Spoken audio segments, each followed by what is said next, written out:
Yeah, I would say I've heard the term collusion being thrown around and conspiracy and things like that. I think it is a mixture of both sides.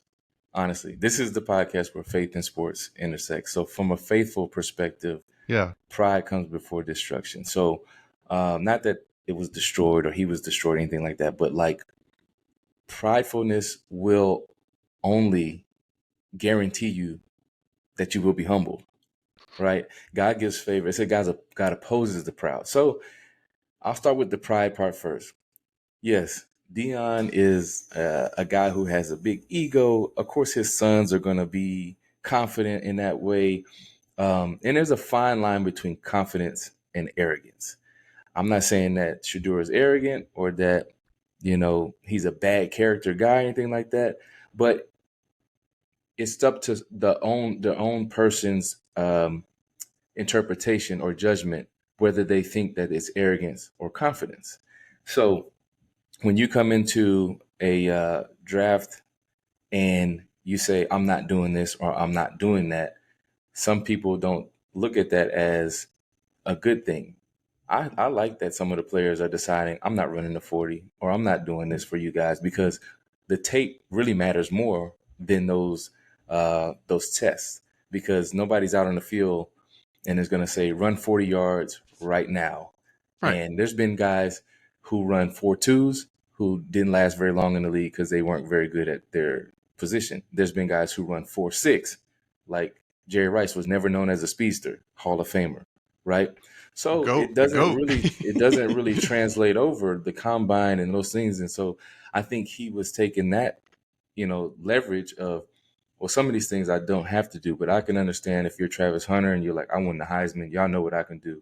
I'm gonna work out at pro day and do what I want to do. I'm not gonna do all those other things.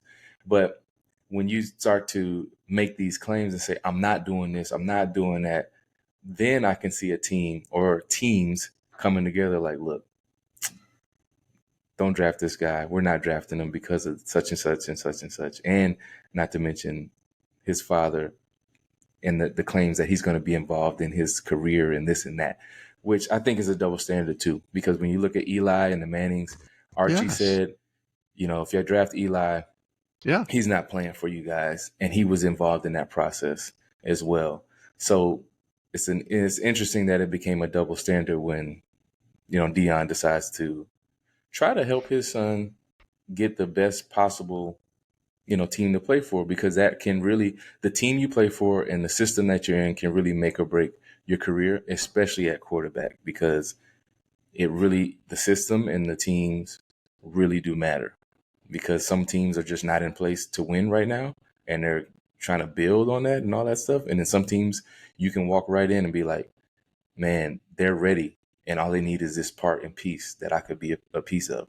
So it's both sides. If Yeah. your ego is way up here and your pride and all that, and you're telling everybody, those things, I understand you can have confidence, but pride is really close to that, Mm. confident part and arrogance. But then also at the same time, I think the teams definitely came together and was like, because there's no way he should go beyond second round You at said the the worst, tape, I Matt. say. The tape. Like Yeah, the look at the tape tape. should show. Look at the tape. He was second team All American. He was the Hmm. Big 12 player of the year. Any other player. Now, again, differently, that last name I think has a lot to do with what happened, but Hmm. that just doesn't happen Yeah, in any sport if you're that level of really of solid talent and falling like that. It just doesn't happen. yeah. I honestly thought he would be a second round quarterback. I really didn't think he'd be first round, because there's certain tweaks and things that if you watch his throwing motion, he definitely pats the ball once before he throws, and DBs are going to break on that in the Mm-hmm. in the NFL all day long. So there's little coaching things that you can change, but you look at what you have and you coach those things, right? So falling to the fifth round, I just really don't see that as something that just is a natural draft progression, because there were guys who got picked before him that I know he's better than. Right. I'm like, Oh, there's no way. of course. So that's the telltale is like, okay, maybe he slips to the fifth round, but it's like, well, how did that guy get picked? And his stats, his all the other things are not even close. Right.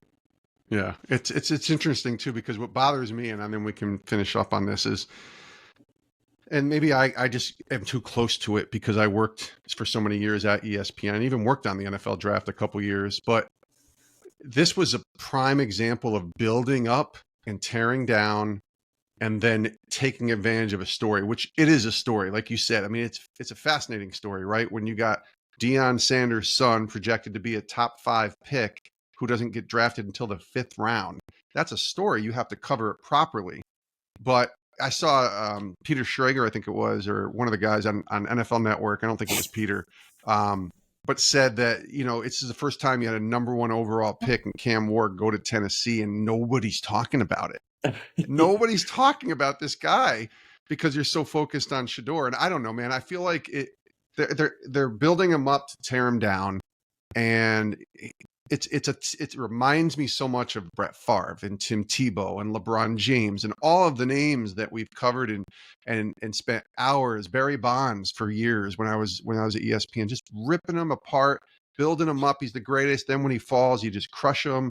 And it just felt like a lot of nothing for me, a lot of noise in the media trying to just capitalize on a story too. Yeah. So Yeah, it's media, but then also at the same time it's, you can't doubt any of the, what you said as far as conspiracies that could be out there, because it's there. I think it's things something come to back it. around all the time. Yep. Where the black quarterback is more popular these days. And let's be honest, at one point there were not a lot of black quarterbacks because they were saying, they're not smart enough. Sure. Or whatever. And like even Randall Cunningham was way before his time. He was doing all this stuff way back then where it's like they didn't have any black quarterbacks. Yeah. And now the majority of the league are black starting quarterbacks. The number 1 pick in the draft is a black quarterback from Miami who went to Tennessee. So we're there. And it's and how quiet they're being about that, but they want to highlight the negative part towards it. It's unfortunate. I feel, I wish Cam Ward would have got more attention about what's going on. And the best way to get attention, obviously, is to play well, to perform, and that comes with the game. So, and the same with Shedeur. Like if he gets a chance, he'll be able to prove himself, and and the talent will win out usually. Yeah, he mentioned God's got a plan. God don't make mistakes, and I hope he really trusts and believe in that, because Romans 8:28 never fails. Never. It's that God causes all things to work together for good of those who love Him and are called according to His purpose. So, even with collusion or whatever and all the conspiracy, God has a purpose that, hey, you buy into this, you go out there, now you have an opportunity. Yeah. All you need is one opportunity, whether it's the 5th round, the 7th round, or the first pick of the draft. All you need is one opportunity to go out there, and you got it.